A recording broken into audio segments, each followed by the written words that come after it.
Good afternoon. My name is Josephine Olson, and I am the Interim Director of the European Studies Center at the University of Pittsburgh. Welcome to this month's Conversation on Europe, which is part of our Year of Challenges Facing Europe. Today's topic is entitled Climate Change and Migration. What can the U.S. learn from Europe? Today's conversation is sponsored by the School of Social Work and the European Studies Center, which is part of the University Center for International Studies at Pitt. It is co-funded by the Erasmus Plus program at the European Union. Our co-sponsors are the Georgia Tech Center for European and Transatlantic Studies, the Miami, Florida Jean Monnet Center of Excellence, the European Union Center at the University of Illinois Urbana-Champaign, the Jean Monnet Center of Excellence at the University of Florida, the Center for European Studies at the University of Texas at Austin. To learn more about our upcoming conversations on Europe, as well as other programming, please visit our website, which we will put on the chat.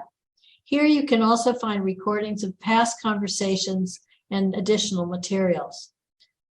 I would like to thank Kathleen Casto and Catherine Coles, who have worked on this panel as part of their graduate class, Global Perspectives in Social Work. I would also like to thank Ingrid Gomez O'Toole and Kathleen Brett for their help in today's event.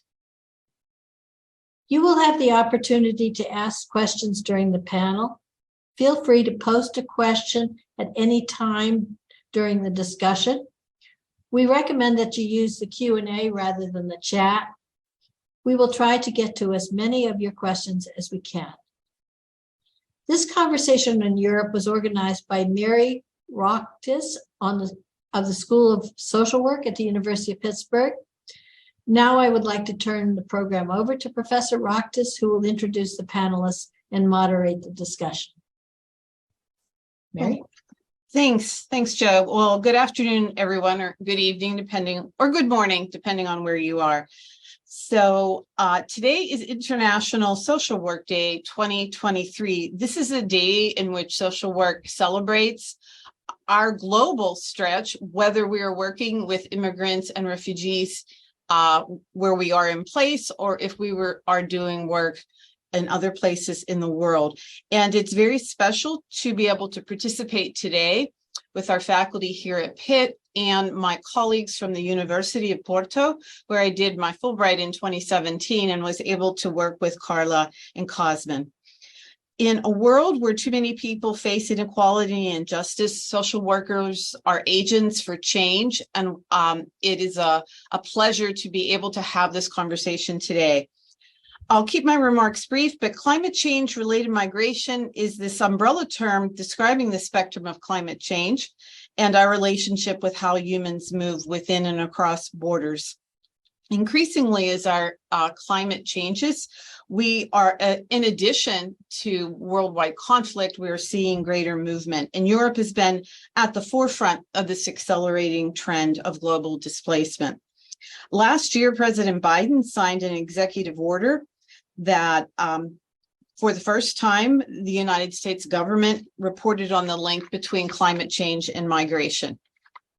Social work doesn't always put itself at the table when talking about climate change, but every climate action, policy, law, or structure in response to climate change and conflicts impacts humans and non-humans. And that is where social work has a special role to play to make a more just and inclusive world. So I thank my colleagues from law and from the University of Porto for their time today. It's really a pleasure to introduce them. First to talk is Dr. Cosmin Nada, the University of Porto, Center for Research and Intervention in Education. Cosmin will then be followed by his colleague, Dr. Carla Malafaia, who is also in the same Center for Research and Intervention in Education. And it's a pleasure to work again with my Portuguese colleagues, even though it is remotely. And then Professor Sheila Velez Martinez of the University of Pittsburgh School of Social Work, and who is the director of our Immigration Law Clinic here at the University of Pittsburgh. with whom we do collaborate in the School of Social Work, will be doing the concluding remarks, sort of giving us an American legal lens to look at not only the European experience, but what we may expect and what we're seeing here in the United States. And then our MSW students, Catherine and Kathleen, will start us off with questions. So thank you everyone for being present today. I really have been looking forward to this all year. So with that, I will let Cosmin begin our talk. Thank you so much, Mary. I would like also to thank you very much for this kind invitation. After you were with us in Portugal, we kept in touch, and I already participated in one of your classes, and this is a second opportunity. Thank you for that, and also thank you to the European Studies Center at Pittsburgh University, and also I would like to thank my colleague Carla Malafaia, because when we received this invitation about migration and climate change, my expertise was able to cover the migration side, but not that much the climate aspect. And then I realized my colleague Carla, who has done extensive ethnographic work with climate activists, could complement me. So hence we are today together approaching this topic, and we hope that we will bring you some new insights. I think I am sharing my screen, but I need to share the other screen 2. Here it is. Can you see it? Yeah, okay. Thank you, Carla, for confirming. So we entitled our presentation an overview of forced migration in Europe between tensions and contradictions. I will be focusing more on the contradictions aspects, and then Carla will approach the tensions. As Mary mentioned, we are both researchers at the Center for Research and Intervention in Education, that is located at the Faculty of Psychology and Education Sciences at the University of Porto. This is our building, and located in the beautiful city of Porto, that we of course recommend you all to visit. Now, to start already with a conceptual approach to this topic, let's have a look at the main triggers of migration and of forced migration to Europe and the European Union. So, of course, as you know, we have poverty and extreme poverty as the main trigger for many years already, where migrants seek to improve their living and working conditions. Then we, of course, have war and persecution, where the motivation of migrants is their own survival. And more recently, we have climate change that leads to the deterioration of the environment, which leads to poverty and or uninhabitable contexts. And this leads me already to the very first contradiction when discussing this topic, which is that despite the increased awareness of climate change, which is backed up by scientific evidence and disturbing scenarios for the upcoming decades, current definitions of refugees do not include the case of people displaced as a result of environmental and climate-related disasters. And also a point for reflection regarding this: even when formally attaining refugee status, is integration into the host society guaranteed? And this question will be answered throughout the presentation, as you will see.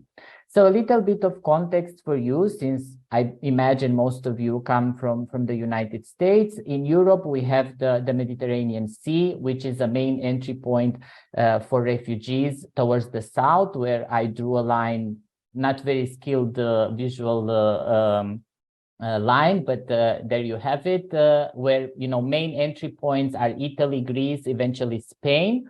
And we have very often in our news, we hear about refugees that die in the Mediterranean and others that are rescued, but it is already known as a sea of death to some extent, considering the numbers of people who died trying to reach Europe.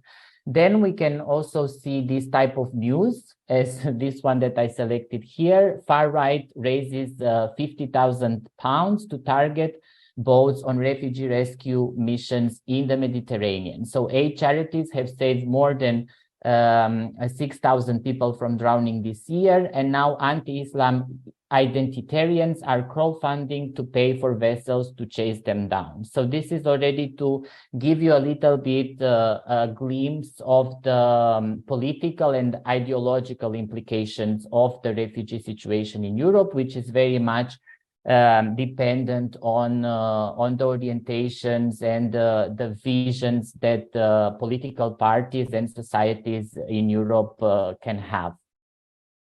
There were many critiques to Europe and the way it handled the so-called European refugee crisis. Here you can see a very powerful illustration which was made by a refugee person, and you can see how certain European countries, mainly the most wealthy countries in the European Union, are kicking off the refugees that are trying to arrive in Europe. And this is a recent illustration from a Portuguese artist. It was connected to also a recent incident where many people drowned in the Mediterranean. And you can see there the critique that is being made to the European Union and the way it handles these refugees in the Mediterranean Sea. Now I would like to unpack with you this idea of the European refugee crisis, and you can see that I place crisis in quotation marks because there are authors and activists who believe that we are not actually in fact talking about the European crisis of refugees. It is true that more than 1 million refugees from various countries reached the European shores outside of legal immigration processes in 2015. This is very much connected to the Syrian war back in that year that is unfortunately ongoing, as you all know. And I bring here the ranking of the largest refugee hosting countries as of 2022. And if we look at this graphic, we easily see that only 2 European countries are in this ranking, Germany and Poland. And most of the world's refugees go to other countries such as Turkey, Pakistan, Uganda, Russia, Sudan, Bangladesh, Ethiopia, or Iran. If you are curious, the United States of America are in the 19th place in this ranking of the largest refugee hosting countries in 2022. So this brings me to a series of contradictions that I would like to highlight now based on this preliminary approach and description of the European context.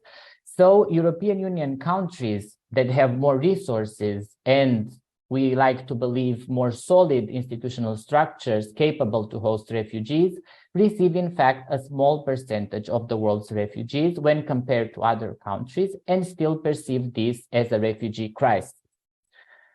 Investment in external border control has been a priority for the European Union as opposed to improving insufficient integration mechanisms. And there are, in fact, ways for countries that are not interested in investing in refugee integration to contribute more to external borders and to the agency of the EU that is responsible for the external borders, which is Frontex. And all of this, yet another contradiction, happens in a context of historically low birth rates and an aging population, which are presented often as a serious threat to the European Union's economy and social security system. So we would expect in such a context in which basically we need more people to come to Europe, to work in Europe, to lead a successful and happy life in Europe, we would expect our countries and the European Union to receive them well. But in fact, what we notice is a lack of interest and a lack of investment in refugee integration support. And here I quote these two authors, Brand and Wiesen, who wrote about an imperial mode of living. I will come back to this concept a little bit later, but they say that politics of militarization and securitization is becoming prevalent. In the face of racist sentiment and the unwillingness to change this imperial mode of living, when confronted with the plight of multitudes of desperate refugees, the EU has chosen mainly to help by militarizing its external borders. So the main argument of these two authors is that the way we live currently, especially in Europe, in the United States, and in the so-called global north, this way of living where every one of us has a mobile phone, drives a car, has their own house, and so on. It's a way of living that destroys environments, usually out of our sight, and explores human beings and destroys the lives of many human beings. And then it's interesting to think about this lens when considering these previous contradictions that I just mentioned regarding how the European Union has been dealing with refugees. Now let's turn our attention to the Ukrainian crisis. So after the Russian invasion of Ukraine more than 1 year ago, unprecedented numbers of forcibly displaced people headed mainly to EU countries. So we are talking about more than 7 million people. So this is indeed, we could say, a crisis. And there was a strong mobilization at institutional and civil society level in welcoming and supporting Ukrainian people. Examples at society level are very diverse. There were, especially when the war started, many people donated to support Ukrainian people. There were other people who went and volunteered at the borders in several countries that have a border with Ukraine, and sometimes even more direct support. There were many people who took their own cars, drove to the border with Ukraine and brought refugees back to their houses, or they brought them here in Portugal, and I'm sure this happened in other countries as well. And of course, this is a type of solidarity that surprised us quite a lot, because we didn't see this type of behavior when we were talking about Syrian refugees, for instance. And also, public authorities alerted that this type of solidarity can be problematic because, it is not fine to drive people that are not accounted for through multiple borders and bring them to your own home. This could give room to human trafficking and more serious situations. Examples at institutional level. So in March 2022, very soon after the war started, the EU implemented this temporary protection directive, which is an EU emergency scheme used in exceptional circumstances to provide immediate and collective protection to displaced persons and reduce pressure on the national asylum systems of EU countries. This is a very interesting legal tool that was activated. I will elaborate on it in the next slide, and it will be interesting to hear later our colleagues Sheila impressions and views on this mechanism.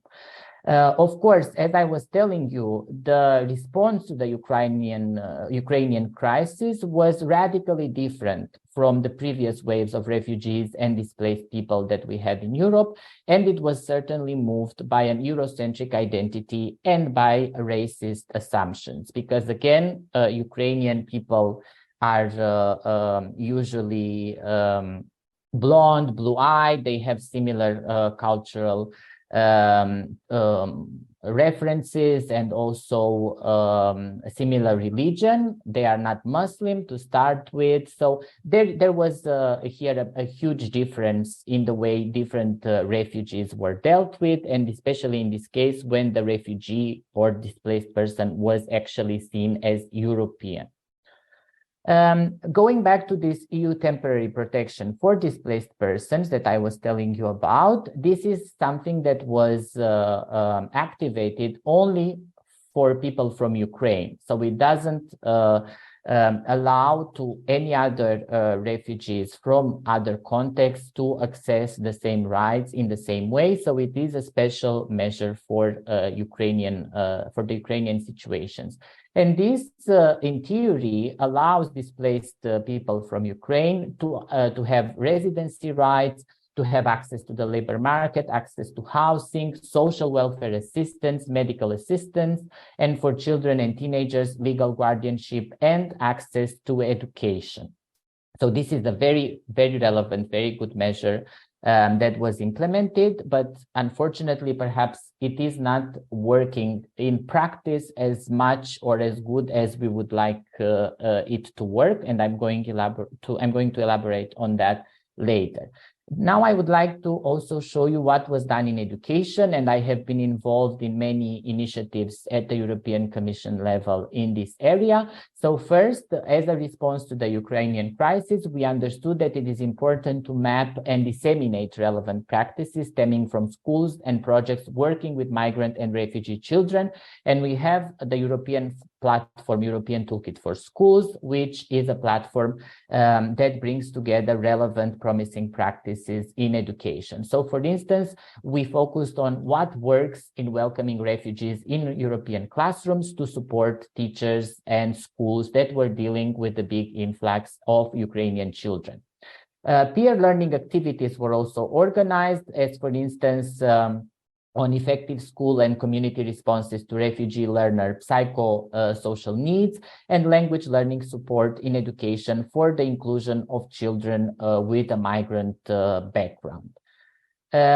Then, for instance, this focus on mental health and well-being of refugee pupils. Now at the European level, mental health and well-being are very important policy priorities for all young people and children, but especially in the case of migrant and refugee children, there is a need for more attention towards this area, considering the trauma and all the migratory process they have been through.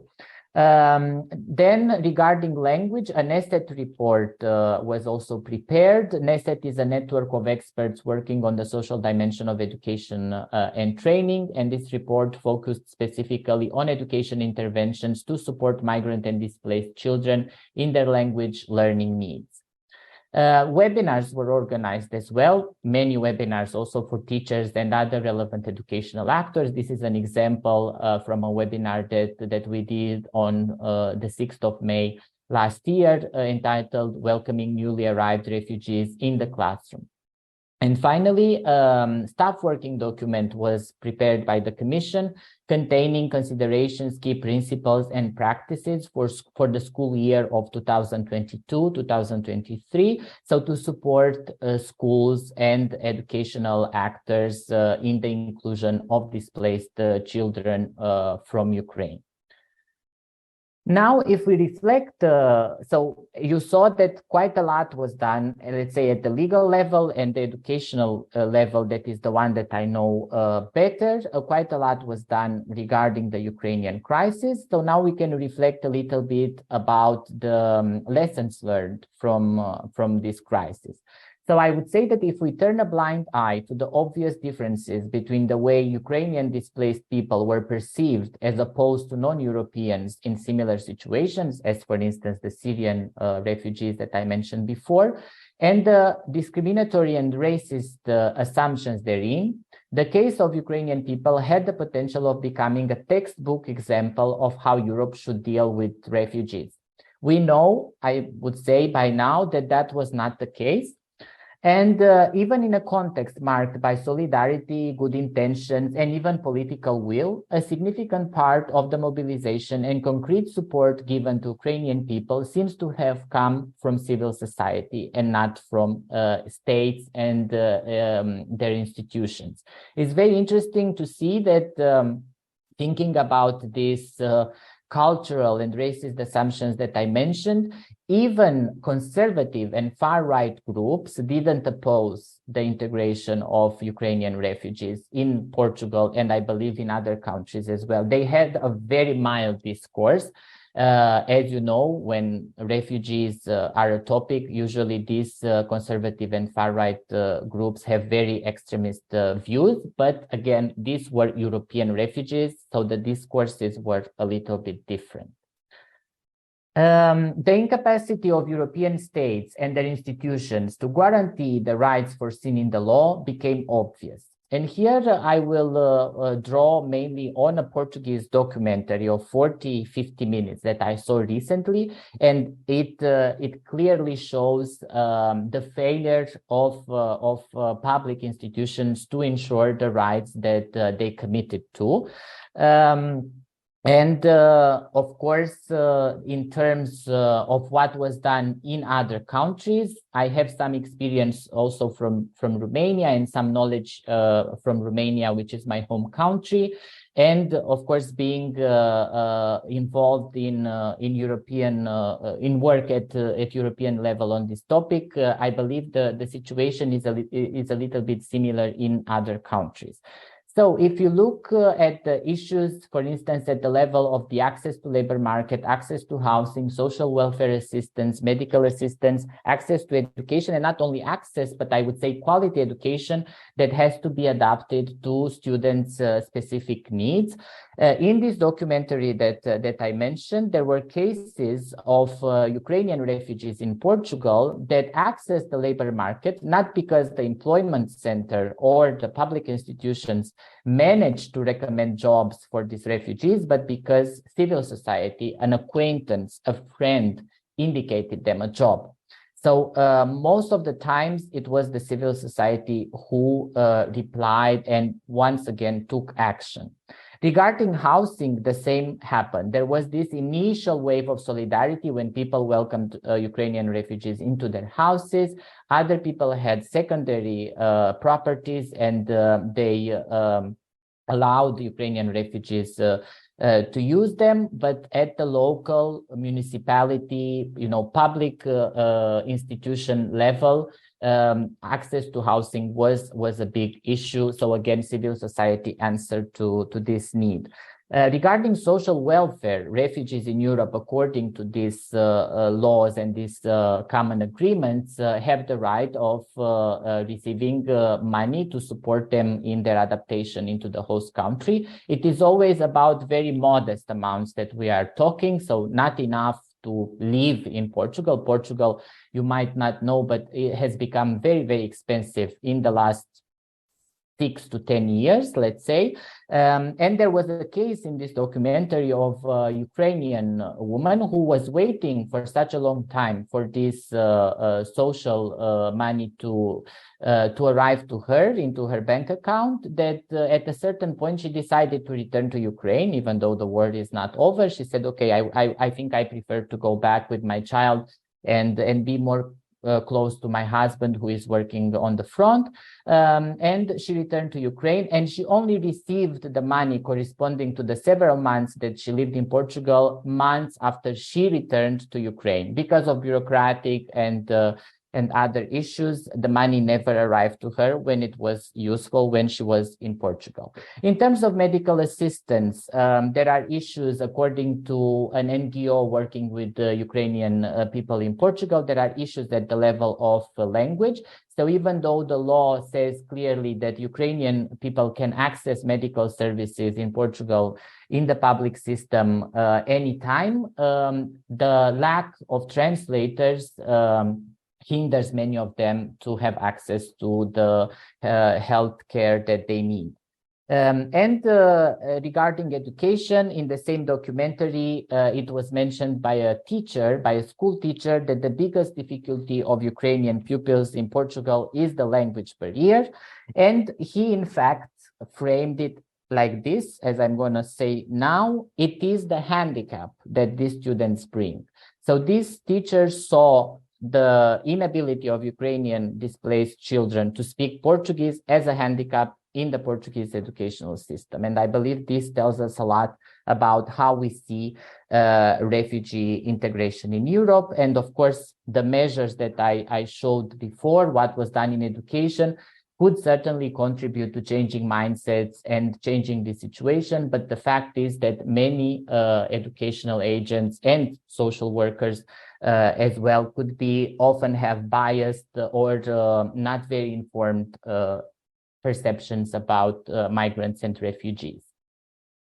So this brings a point of reflection for social workers. What can you do when the very institutions that you represent are not ensuring the rights that they committed to, the ones that I just tackled, that are clearly written in the law, but it seems that is mainly the civil society who supports rather than public institutions. What is your agency and what is your capacity to produce change and make a difference in such a context?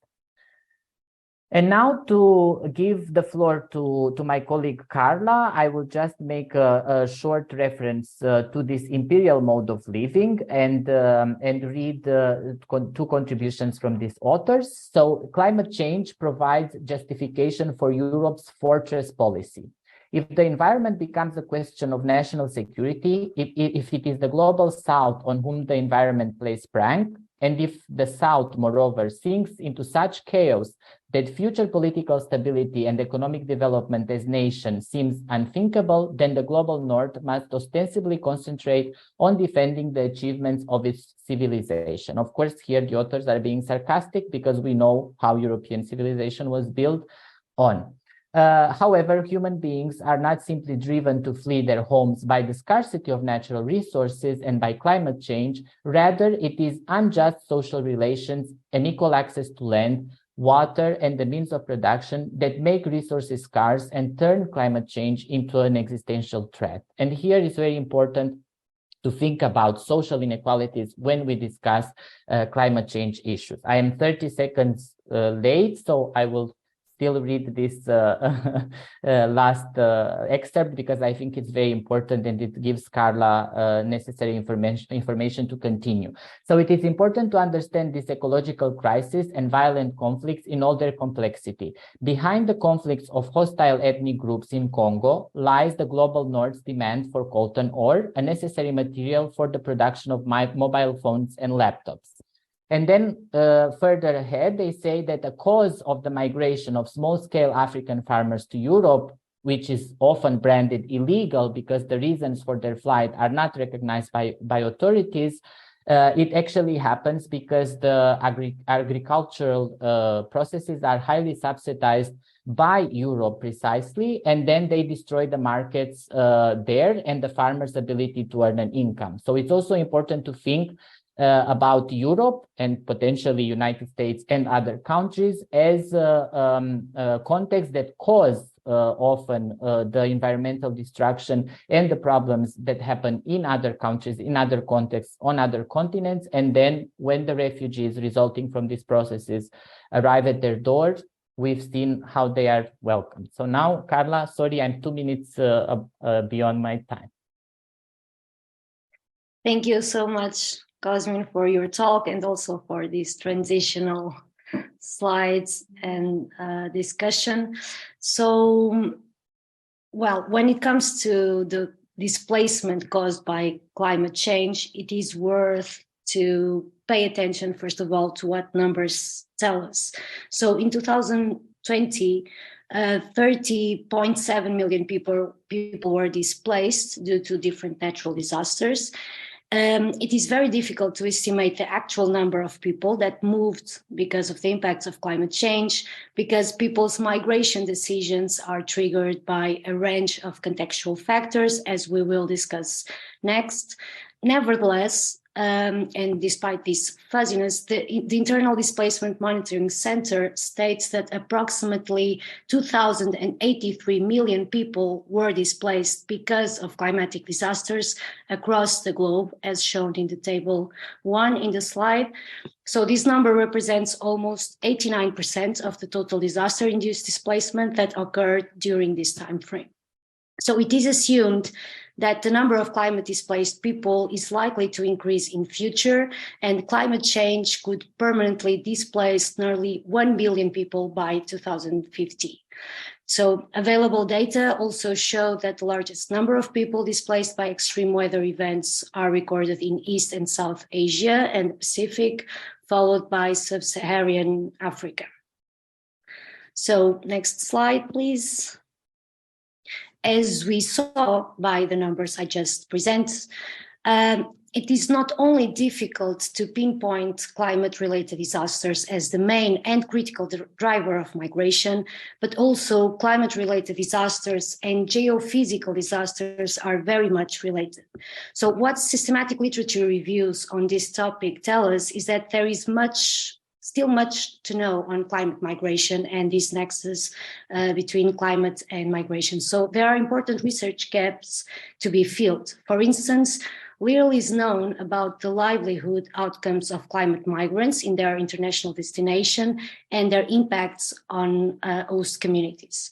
The articles analyzed considered livelihoods on a specific focus on internal migration rather than on international migration as well. So while the majority of studies agree that climatic conditions are important for migration, their results differ substantially, making it difficult to establish when and under which conditions climate migration occurs, which as a result makes the assessment of the problem rather opaque.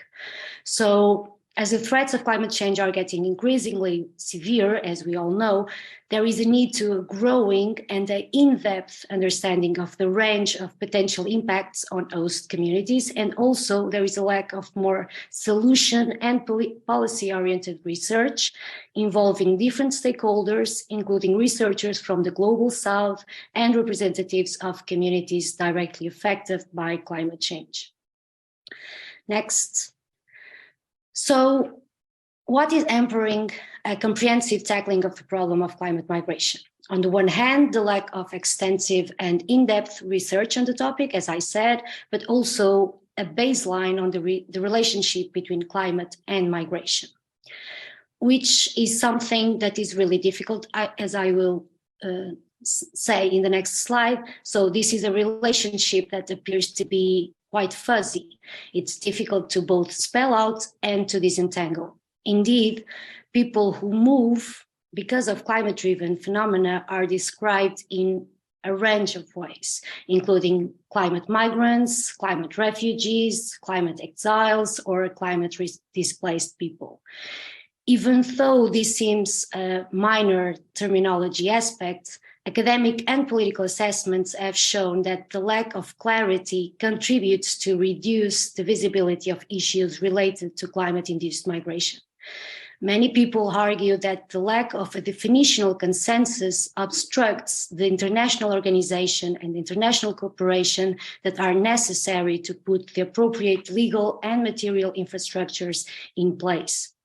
So this relationship needs to be clarified. Next slide, please. The relationships underlying the climate migration nexus are indeed complex and driven by a range of contextual factors. As I said, climate-related events can either directly influence migration decisions, for instance, posing an immediate threat to health and well-being, or indirectly by affecting other migration drivers, such as economic, socio-political conditions, for instance. So in addition, also subjective factors like well-being, place attachment are significant factors when trying to understand why some people stay and others leave in the face of adverse climatic events. So often there is a combination of push and pull conditions that are related to more deep and structural issues. As these authors tell us, for example, climate change in one country may lead to food shortages, causing famine, which may then generate conflict resulting in migration. Yet in another part of the world, the same changes may not result in migration because of government support programs or better disaster preparedness by the local community. So overall, this means that climate change may not always manifest itself as an immediate driver of migration. Therefore, local communities and policymakers may not identify very clearly climate change as the reason for either voluntary movement or forced displacement. Next slide. Therefore, the first tension in dealing with this problem is how to frame climate-induced displacement within context of multi-vulnerabilities. So we now have to include in this discussion regarding climate refugees and climate-induced displacement and the discussion of an ampler socio-political context of the host countries as well. So we have to consider two dimensions, the climate skepticism and the anti-immigrant feelings across Europe, as Cosmin already addressed in its presentation. So the politics of climate change and the politics of migration and all the tensions behind those dimensions converge over discussions about climate refugees. So scholars have questioning what merit does the term climate refugee have and what are the potential problems associated with it. This is important to understand how, this is why it is important to understand how climate refugee term is used and constructed in public opinion and government policies, because it directly impacts on the lives of those people and also the conditions of the host countries. Next slide, please. So back to basics, the legislation. So we know that early legal architectures were built upon the wake of the Second World War, with establishment of the International Refugee Organization in 1946, and later in 1951, the UN Convention relating to the status of refugee. We know that this definition, as portrayed in the slide, this definition rests heavily on the aspect of forced displacement as driven by fear of persecution by other people. So as such, there is currently no official legal definition of the climate refugee under UN frameworks. Even though there is no clear definition and this legal framework, the term, this is out of curiosity, that although the term has been rejected by elements of United Nations, one of the earliest definition of a similar term, which is environmental refugees, was originally articulated by a researcher from the United Nations Environmental Program in 1985, referring to those people who have been forced to leave their traditional habitats temporarily or permanently because of a marked environmental disruption that jeopardized their existence and or seriously affected the quality of their lives. Next. So the absence of a legal definition and legal provisions for those displaced by climate change and climate issues means that people that are vulnerable to climate catastrophe may find very difficult assessing protection and support. So there are very urgent needs. There is an urgent need for a comprehensive legal framework that addresses climate-induced displacement, a definitional consensus that enables international cooperation, a comprehensive examination of the impacts of climate migration on host communities, grounded on policy-oriented research on both internal but also cross-border migration. Next slide. So, tension number 2, how to socially and politically address a legally fuzzy problem. On the one hand, the notion of the climate refugee can be seen as a strategic catalyst for political action. We have seen this invocation of the climate refugee used as a sort of a wake-up call by politicians, such as the former European Union Commission President, Jean-Claude Juncker, when in 2015, he warned about eventually unmanageable flows of climate migrants in Europe. And he aimed at get ordinary European people to think about the ways in which we all be affected by climate change in the future. So this approach of Juncker attempted to incite political action among the masses, among the people, ordinary people. On the other hand, such strategies can also be exploited by xenophobic narratives aiming at promoting self-financing values, encouraging inward-looking perspectives, fear of outsiders, nationalistic attitudes, and these processes we know that are already taking place, for instance, in the UK media landscape, as stressed by the UK Climate Change and Migration Coalition. So this is why, face this phenomenon. Next slide, please. This is why, and because of this phenomenon, Lydia Iraid, a scholar from the UK, discussed the racialized discourses underwriting the concept of climate refugees, further excluding already marginalized populations. So this scholar proposes ecological displacement as a notion that stresses how and why people are displaced within or across borders. So this is a perspective that is framed through a climate justice approach and a post-colonial approach, and it emphasizes the need to situate contemporary environmental imbalances across the world, directly confronting the legacies of European colonialism and imperialism. So it is considered that there is a need to highlight the political causes of displacement, as well as agency and vulnerability through the language used to describe the affected groups. So the notion of ecological displacement as an alternative vocabulary aims at, well, first, move beyond the category of climate to think about the various ecologies of displacement. Also, and secondly, to within the remit of forced displacement to also include white populations affected in Europe. And this is kind of a strategic and a strategy to de-racialize the discourse. And third is an attempt to counteract the dehumanizing effects of refugee discourses by explicitly naming the affected parties as ecologically displaced people. So next slide.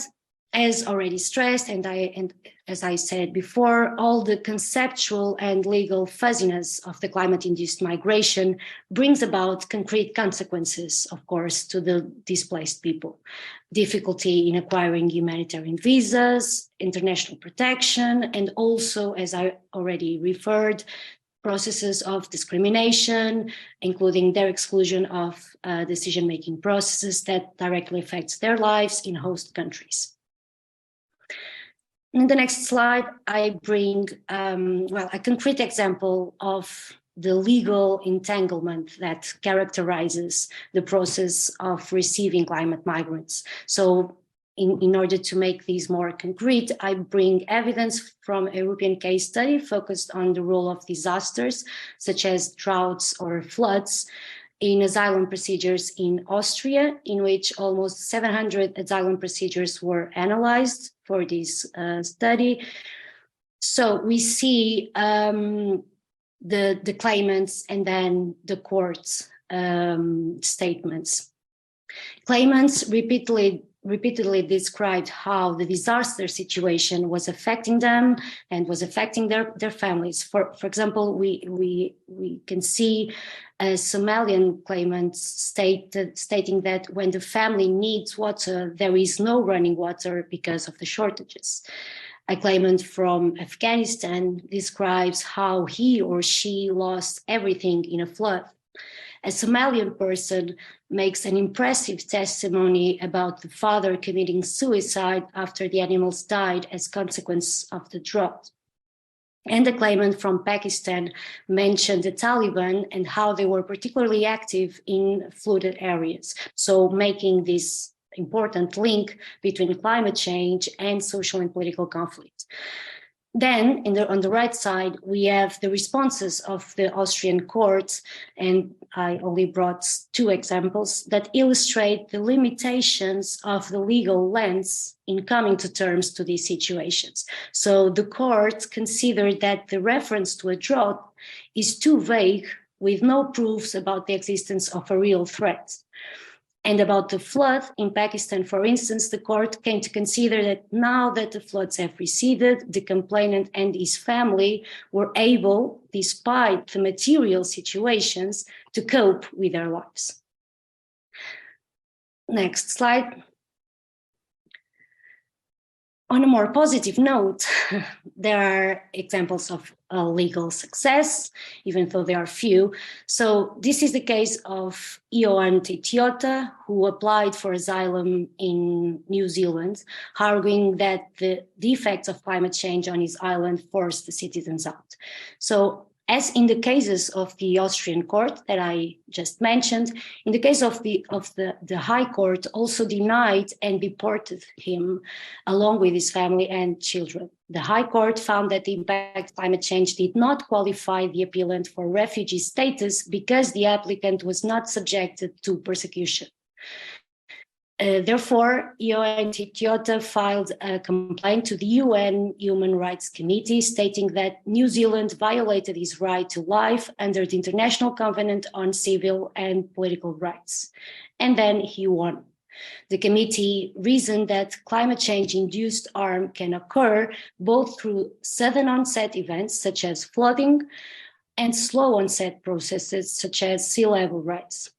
And the committee also refers that both sudden onset events and slow onset processes can promote and can prompt individuals to cross borders to seek protection from climate change related harm. Lastly, and in the midst of complex issues I've brought to the debate, I would like to end my talk with another complex layer, but I believe it is a crucial layer. And let's recall the nationality of all people I mentioned during this presentation. So all people are people from Global South asking for asylum and protection in our countries, the Global North countries. So there is a deeper and structural layer here that needs to be addressed, I believe, and which leads to the final tension I want to bring to the table: how to address climate migration without confronting historical injustice dynamics between the Global North and South. Next slide, please. We know that people and countries that are most affected by climate change are the ones who contribute the least for the acceleration of climate change and are simultaneously the ones with the least power to influence social change and with the least capacity to cope and respond to climate impacts. So we know that the vulnerability to climate change is obviously deeply political. Therefore, next slide, please. It is crucial to adopt, in my point of view, to adopt a climate justice approach, which was conceptually solidified mainly due to the Latin American social movements. Taking a climate justice approach is a way to politicize climate change as rooted in historical inequalities, beginning by the role that Global North countries have been playing in extractivism, industrial waste disposals in Global South countries. So there is this plea for an assumption of the ecological debts of the industrialized countries and historical responsibility that must be owned by Global North countries. Next slide. This responsibility implies an understanding of climate justice that can address more directly its underlying root causes in a historically global system and intersecting social inequalities. This is why Newell and colleagues, these scholars, propose a research agenda centered on a transformative approach to climate justice, placing analysis of power at the center of inquiry and focusing on the social and institutional relationships and inequalities that both produce climate change and profoundly shape the responses to climate change. So, next slide. Advancing social justice in the context of climate crisis implies several dynamics, implies strengthening the dialogue between research and practice through action research, for instance, implies more links and more obvious links between activism and scholarship, and also more research community partnerships. So social movements should also have a clearer role, specifically regarding the situation of climate migrants, because there is a difficulty in articulating climate justice claims towards a more global and ampler activist agenda, specifically considering climate displaced groups. My research shows that when it comes to risks of internal displacement, for instance, because of lithium exploration or mining, there is this inclusion of people at risk in the activist processes, recognizing these people as experience-based activism. But activists. But overall, what we can say is that there is still a lack of inclusion of vulnerable and marginalized voices in the processes of decision-making, even inside social movements. So we have this proposed term of planetary sense of community, which is a kind of scholarly plea to work together and collaborate to tackle climate change globally and locally. I'm finishing with some positive cases of activist and policy articulation in an international perspective. This is the Climate and Migration Coalition. The aim of this organization is to ensure assistance and protection for people displaced internally and across borders as a consequence of slow and sudden onset disasters. So it is an organization that fights for humane and empowering policies that can protect people displaced because of climate change impacts. And how this is done in several and different ways. First, by investing on building knowledge, considering that the relationship between climate change and migration is not very well understood by governments and civil society, as we already said. Secondly, by influencing policy, law, and international processes, for instance, by advocating for improved policy and legislation on climate-linked migration.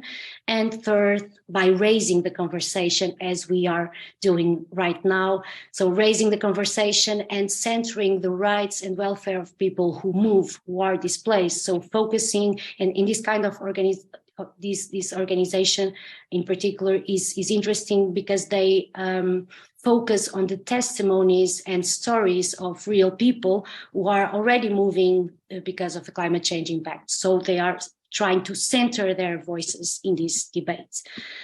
Lastly, and the second example is the Nansen Initiative, which is an intergovernmental process launched by Norway and Switzerland. And it's a bottom-up consultative process intending to build consensus on the development of a protection agenda addressing the needs of people displaced across international borders in the context of climate change. And the overall goal is to build consensus among states on key principles on how to protect people displaced. So the focus is on fighting for international cooperation and solidarity through defining standards for the treatment of affected people regarding, admission, stay, status, so these everyday but also legal and crucial aspects, and also by promoting operational responses, including funding mechanisms, responsibilities of international humanitarian and also other civil society actors and policymakers. Thank you.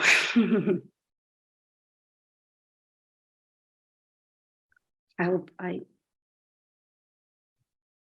time.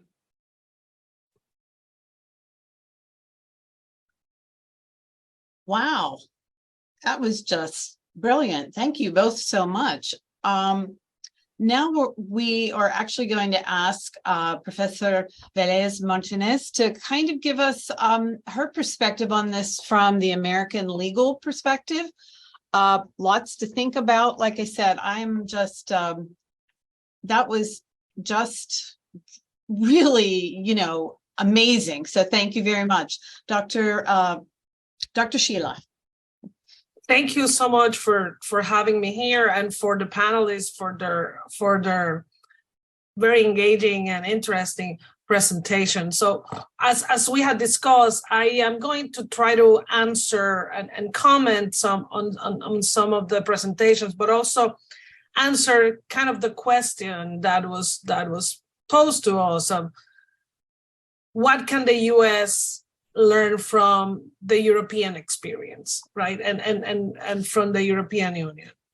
And I need to start by saying that no one is handling climate change related migration and refugees in an adequate way.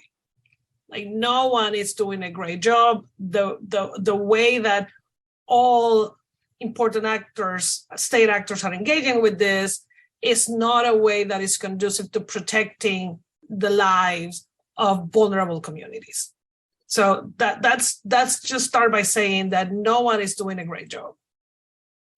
But there are certain benefits to the way Europe can handle this crisis in better ways than the United States, and that is because in the European Union there are multiple sources of human rights obligations that can be used to better protect communities particularly vulnerable to climate change. The European countries have a different relationship to international human rights instrument, to international human rights governing bodies, to international courts that actually render decisions regarding compliance with international law documents in a way that is, and the access to those documents and the access to those courts, it's unavailable to immigrants that are in the United States, other than some advisory role that the Inter-American Commission might have regarding the declarations of the duties and declarations of man. So that is the starting point. Because the single obligation that moves the United States to offer protection to refugees of any kind is its adherence to the Refugee Convention of 1951 and the optional protocol of 1967, and under the very straightforward, unexpanded definition of refugee. And the concept of non-refoulement in US law, it's only used in the context of complying with the optional protocol and the convention. It has not been extended to any other international law document, because the United States is really not party to most international law documents. And even those documents that the US has signed, they have not been incorporated into domestic law. The Refugee Convention is very distinctive in that sense. The US can also learn from other regional bodies, like the African Unity, like the Organization for African Unity, that have their own refugee convention, and the non-binding Cartagena Declaration endorsed by countries across Latin America. So how this variety of access to different human rights bodies and human rights documents might have an impact, we can start with the Taitiota case, which Carla just made reference to, where the United Nations Human Rights Commission found that climate-induced displaced person can't be sent back to their home countries where their right to life is threatened because of the effect of climate change. And what the court said, what the committee said in that decision was that certain climate change related conditions can trigger the non-refoulement principle. So, and the non-refoulement principle is the duty not to return someone that is going to face persecution. So what the committee was saying in that moment was climate change could potentially trigger this. And that was a huge dicta in this case. Unfortunately, I have a different reading that Carla regarding the outcome. Taitiota actually lost his case, his personal case. The court found that although this all could happen in the future and all this could be triggered in the future, it was not triggered in his particular case. So it's sort of like it's a victory in theory, but in practice, he was denied the opportunity to challenge his deportation from New Zealand. But what it did, it did open the door for this statement by the committee. And the committee was very clear that they think that this could trigger the right to life, and that it could also trigger the cruel and degrading conditions, Article 7 of the International Covenant on Civil and Political Rights. However, we're still waiting for the case where the committee makes those statements and gives protection to the person seeking that protection. So we haven't gotten there yet. This brings us to what both of you were talking about, this terminology debate regarding who is a refugee, right? And the fact that even defining environmental climate refugee is contested. But from a US perspective, what is important for a refugee law in the United States is that the refugee definition has not been expanded to climate-induced displaced persons who then fall in principle outside the scope of international refugee law. And there is not yet any international legal framework on climate migration to fill this gap. So part of what needs to be done is to have a framework that can actually fill this gap. And even the UNHCR has been tentative in saying that climate refugees actually fit squarely the definition of refugee. But they have provided guidance, and I'm going to talk a little bit about that there's some guidance that can help us fit some of the climate-induced displacement into the traditional definition of refugee. In Europe, the European Human Rights Court has not yet had the opportunity to position itself on return cases. These are the cases where, like the idea was, the people are challenging the removal on return cases linked to climate change. However, it has expressed itself on Article 3 cases prohibiting the removals of sick persons to a country where they would face inhuman or degrading treatment. And this could be a precedent that could be used in case of climate-induced displaced and climate-induced refugees, because the argument would be that they would be returning in a place where they would face inhuman, degrading treatment. So there is some sort of hope that eventually the European Court of Human Rights will use and attach the non-refoulement principle to Article 2, which is the right to life, and Article 3, which is the prohibition of human and degraded treatment of the European Convention of Human Rights, which is an opportunity that we will never see in the United States. There are no legal mechanisms for a court or a commission with any sort of binding or any power in the United States to reach this, other than a case that comes through the federal courts, and it's arguing an expanded definition of the definition of refugee. Regarding the Court of Justice of the European Union, its jurisprudence on Article 15 is particularly interesting. This provision obligates member states to grant subsidiary protection to individuals if they risk suffering from torture, inhuman or degrading treatment or punishment in the country of origin.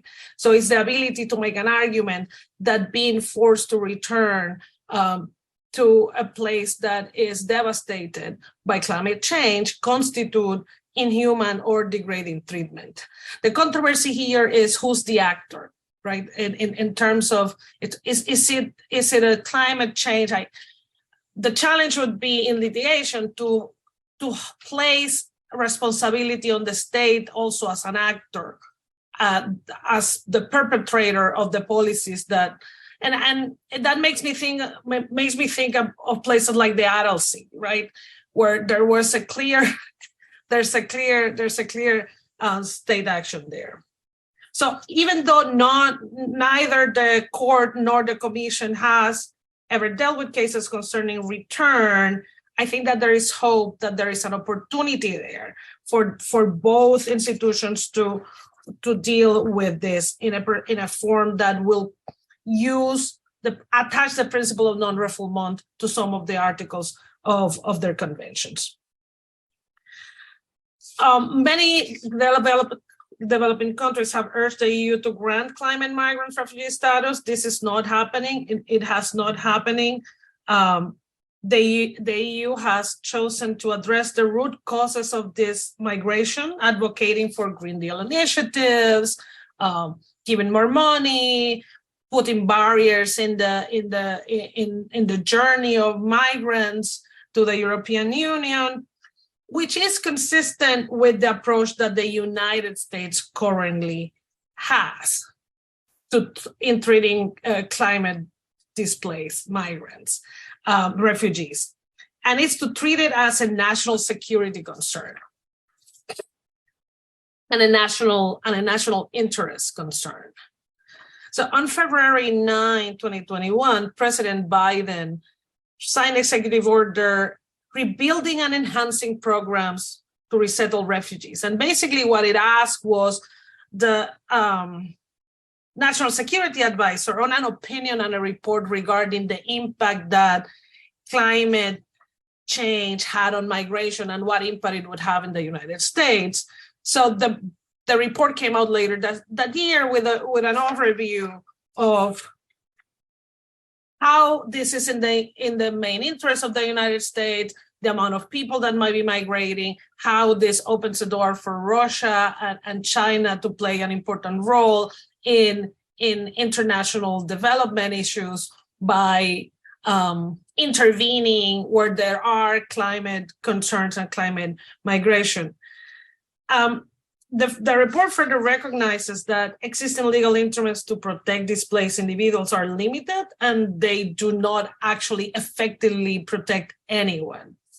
However, the United States continues, and the report recognizes that the United States interprets its non-refoulement obligations strictly according to the convention and address the decision by the UN Human Rights Committee and say, we do not recognize this as a valid interpretation of the ICCPR, and it doesn't apply to the United States, period. However, drawing from guidance from the United Nations High Commissioner for Refugees, the report recognizes that there are moments and there are ways in which you can frame the claim of a refugee arguing impact from climate change that fits the definition of refugee. For example, if a government withholds or denies relief from the impacts of climate change to specific individuals that share a protected characteristic, if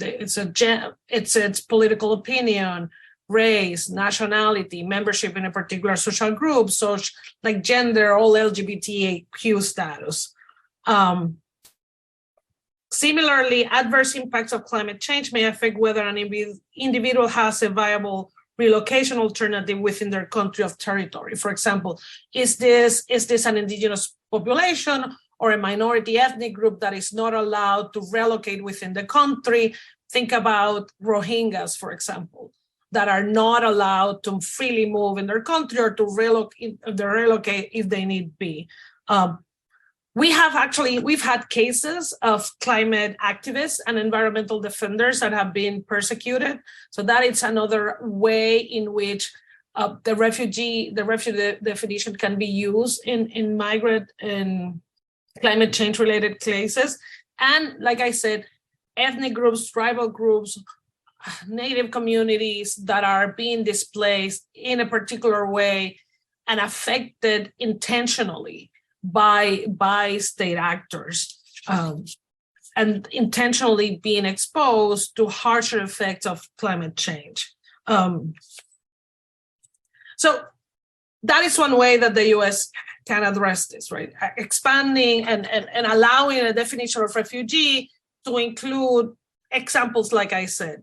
The other way that the United States has been dealing with this is through ad hoc programs like temporary protected status or humanitarian parole, which brings me to the case, for example, of Ukraine and the massive United for Ukraine program that was established really quickly with millions of dollars of relief available, including the possibility of obtaining temporary protected status, which is it's allowing someone that's already present in the United States to remain in the United States because there have been harsh conditions in their country. It could be war, but it has been, like with Hurricane Mitch in Central America, and Haiti, it have been natural disasters also. It's interesting because the TPS for Ukrainians came out before TPS for Afghanistan, and it was only after activists and politicians said to the administration, hello, the Afghanistan immigrants are already here, and that crisis was before. So the administration rushed to create a similar program for Afghanistan. But like Cosmin said, there's no comparison between the support that Ukrainians receive right away, even within communities, to the support that Afghans receive, and the way that Afghans were being vetted and stayed for months and months and months in transit to the United States, to the way Ukrainians were allowed to streamline into the United States. I think that by now, the programs are very similar, and the benefits to both Ukrainians and Afghans are similar, but it was not immediate that they were all granted the same benefits kind of seamlessly. And of course, the same issues that you were pointing out, race, religion, culture, are those that are playing out.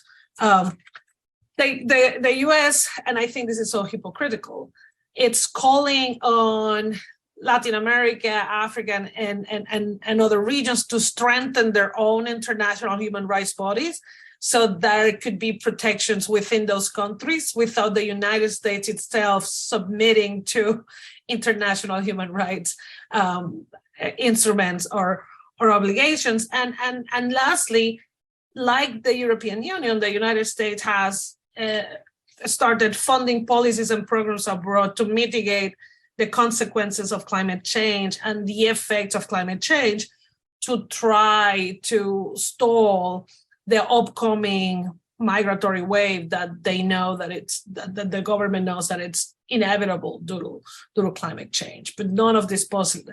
So and the issue, I think, it's like Carla said, ultimately it's an issue of timing. It's like, when is anything going to be able to take effect?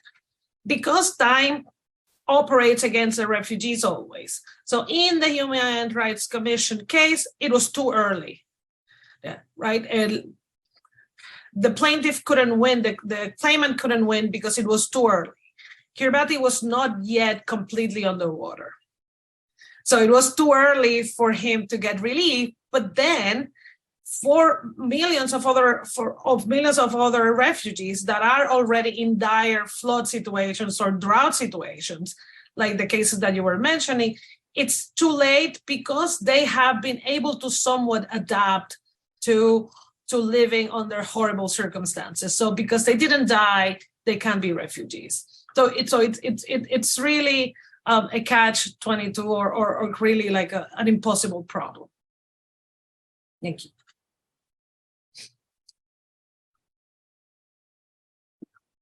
So it's me again. We have time for, I don't think I need to be on video. We have time for one question in the chat.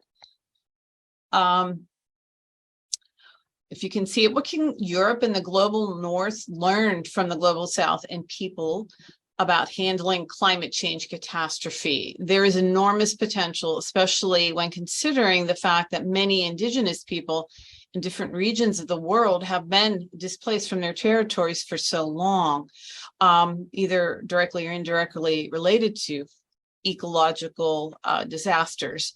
So I guess that's a very interesting question about how can we learn something from how, it's sort of aside from the legal arena, but step aside from that, about how indigenous cultures have learned to adapt perhaps to climate change, if I've gotten that question correctly. I'm gonna just take that off. So I'm just curious, we have 10 minutes left. And I know there are probably other questions I can follow up with the European Study Center to see if we can do them via email. But I think this is an interesting question in the chat. What can we learn? Have there been lessons learned? Can I answer this Yes, question? Cosmin, please. Mary? Yes. Thank you. So to answer it in a very straightforward way, if let's say if the question would be if Europe and the global North can learn from the global South, that is a very, very big yes. I think there is a lot to learn from the global South, and there are also these moves towards, valuing epistemologies of the South, valuing other forms of knowledge, even inside academia, questioning knowledge production, what is seen as valid knowledge, what is seen as valid solutions, I think it's getting more and more central, but still with a lot of resistance both inside academia and in policymaking as well. But I think it is very important, and I'm going to connect this to my presentation and also to Sheila's talk, which I found very, very insightful, because I focused primarily on how the law is not filled or how is not complied to. Now, what happens in practice, what happens inside communities. And I think even when people are well-intentioned, and this was very, very obvious with the Ukrainian crisis, that we had very well-intentioned community members and even very well-intentioned teachers, but that doesn't mean that our practices, even behind our good intentions, would not harm the very people that we are trying to support or to accommodate into our communities. And I think a key reason for that is the mindset on which we are operating, this imperial mode of living that I mentioned. We are always talking between each other, either like today, even though it's a conversation between Europe and the United States, we are bringing other perspectives, we are questioning our practices, and we are being very critical about those.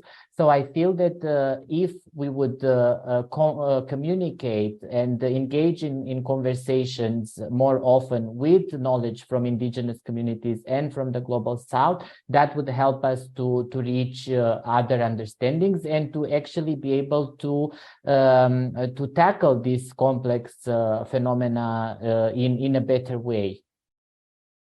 And I want to add that from the legal standpoint, there's also lots to learn from the Global South. So since 1969, the Organization of African Unity has a declaration on refugee protections. So way before even the United States had internal mechanisms to provide refugee protection as per the 1967 protocol. And the Declaración de Cartagena is a 1984 document. So these are two regional bodies that have been dealing and addressing and anticipated the regional conversation and the need to protect refugee before the United States. And in both documents, the language is more expansive than the definition of refugee and include protection to anyone that would be harmed and mistreated and whose dignity will be violated if forced to return to their home country.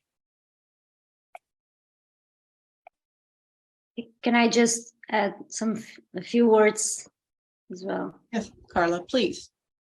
Yeah, so I totally agree with what Cosmin and Sheila just said, and in order to also link to my presentation, it is interesting to see that even if we talk about research, there is a lack of research and researchers from the Global South and representatives of the Global South communities and indigenous communities that are directly affected by climate change. And there is, we are still resting a lot on these more global North type of scholarly production, which I think is detrimental to how we tackle, even academically, how we tackle this problem. And in fact, there is lack of research in other aspects when it comes to climate change and migration. And for instance, there is a lack of detailed mapping of environmentally induced migration. And when this mapping exists, which is a few studies devoted to that, but when this mapping exists, the climate risks considered are very different in the studies. Some studies consider, for instance, droughts or floods, and others also considered salinity and erosion, for instance. So what counts as climate change impacts differs a lot. So this poses, I think, also several problems that reverberates on the law, for instance. So what counts as climate change and what counts as natural climate variability? So these conflicting interpretations are, I think, a big problem. So I think that we have to invest more on this research aspect, this research area, and research that also includes Global South representatives and Global South research. And we need to depart from an understanding that the climate-induced migration is very complex and is multidimensional, as we said. So, and we need political will as well. Yes. I remember when Obama, about the context of the climate change, and he talked about the drought and crop failures that fueled the early unrest in Syria. So these links about the climate change and the political conflicts and the army conflicts that exposed groups that are already very vulnerable. So we need to understand these very complex layers and address them. So, but there is this need of, political will to really make some significant changes. We're coming to the end of our time, but Ingrid, I wanted to ask if there, is a mechanism for people. I'm not sure. First, discussion I've done. If people have questions, is there a place where they can send them? If they'd like to contact any of our panelists, is there a way they can do so? Never really had that option. I mean, Okay. question asked before. Normally, I know you have another question that somebody else asked. Okay. To Oh, answer Kathleen. quickly, Yeah. sorry, Mary, to answer quickly, Carla and I put our emails in the presentation, so all the participants are free to contact us with questions. Of course. Okay. Of course. Actually, what we can do, since we're almost out of time, is Kathleen, one of their assignments was actually to provide questions. So I'm going to have them email all of you, all three of you, with the questions. And this will be a great discussion feed for my Global Perspectives class, if I could impose a little bit more on your time to do that. Yeah. Okay. Thank you, Sheila. All right. Awesome. Okay. Let me just see. All right. Well, Sheila needs to leave for class. Our European colleagues need to get on with their evening. I want to thank everyone for your time today. I hope this has been interesting. I know it has been incredibly interesting and educational for me. So thank you all for your participation today, and have a good day. Thank you. Thank you Thank very you. much. Thank you so much. Very interesting session.